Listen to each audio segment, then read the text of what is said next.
Hello everyone and welcome to another Voluta digital release form tutorial. Today we're going to be looking at how to edit health options in our editors menu. So let's jump right in. First up, we'll get into the app and head to settings. It'll ask you to enter your employee passcode. The default is 1234, or if you changed it, use your custom passcode. If you'd like to know how to set up a custom passcode, click the pop-up in the top right to watch the tutorial. Next, we're going to tap settings up at the top and enter in our master passcode.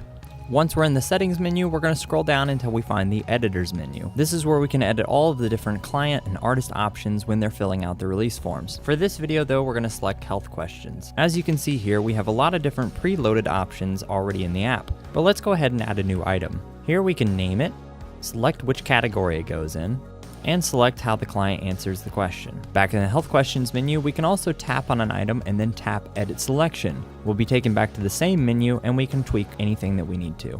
Also in the health questions menu, we can tap to rearrange items and restore everything back to its original settings. When you're done with your changes, just tap save to get out of the menu. Thank you for watching this Voluta digital release form tutorial. Be sure to check out our YouTube channel with more tutorials on how to set up and best utilize your app. And don't forget, if you're ever offline and unable to watch one of our videos, you can always head into your app and go to our How to Set Up and Use FAQ, and when you are connected, use our support page for more help.